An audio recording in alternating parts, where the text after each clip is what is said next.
Thank you. I want to make reference to a couple other documents before I discuss the bill. First of all, our Pledge of Allegiance, which we say every day, we pledge allegiance to the Republic for which we stand, right? The flag and the Republic for which we stand. When Benjamin Franklin, after our Constitution was ratified, he talked about giving us a republic if we can keep it. And I think people should analyze those two little quotes and wonder why there were references to republic in both of them. In any event, it kind of bugs me when people around here don't understand that. Thank you very much. I'm about to yield to my friend Ms. Meng from New York, but I'm inspired by the remarks of the gentleman from Wisconsin, especially about the word republic, which of course comes from res publica, the public thing. He happened upon a subject that's of a lot of interest to me because I wrote a paper about it when I was in 6th grade, the Pledge of Allegiance. It was written by a radical Baptist minister named Francis Bellamy. I'm not sure if the gentleman's aware of that, on the 400th anniversary of Columbus's arrival in the New World. And Reverend Bellamy, who was an abolitionist in Vermont, was concerned about the continuing salute of the Confederate battle flag in the southern states. And so he wanted to write a flag salute that would be unifying for the Union.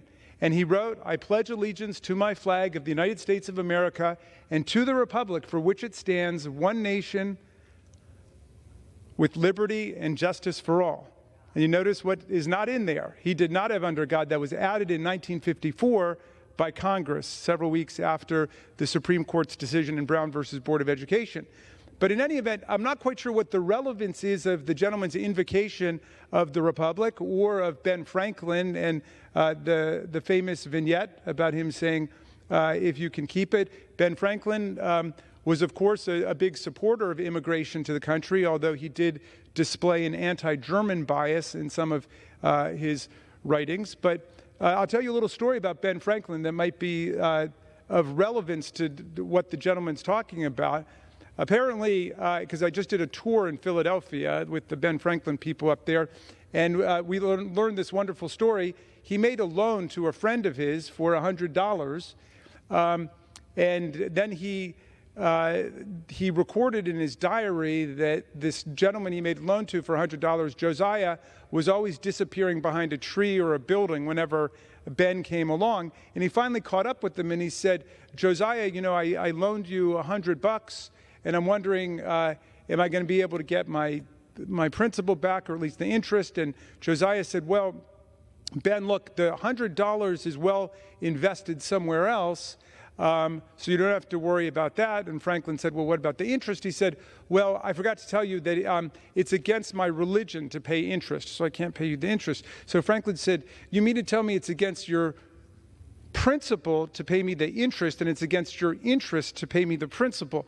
And Josiah said, "Well, that's right." So Franklin said, "Well, I can see I'm not going to get either." Well, look, here our principles and our interests converge very much. The principles are set forth in the Constitution, which is we count everybody, and everybody is part of the census, and everybody is part of the reapportionment process. It's been like that since 1790. We don't need to start finger painting on the Constitution with this silly election year proposal. But it's also in our interests because, as my colleagues have said, this is a land that is built on immigration, except for the Native Americans who are already here and the people who were brought over as slaves.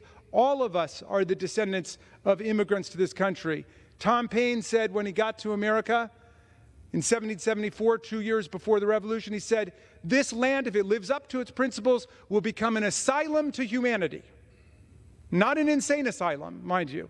An asylum to humanity, a place of refuge for people seeking freedom from religious, political, and economic oppression. That's who we are. And every day I have in my office people from the hotel industry, people from the construction industry, people from the restaurant industry saying, we've got huge labor shortages.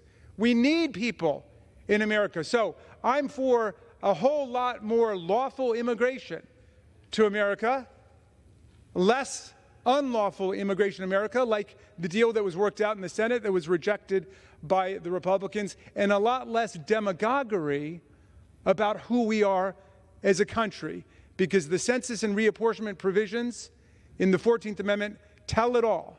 This is a country that's for everybody, seeking opportunity and hope, willing to follow the law and follow our Constitution. With that, I will yield to the gentlelady from New York.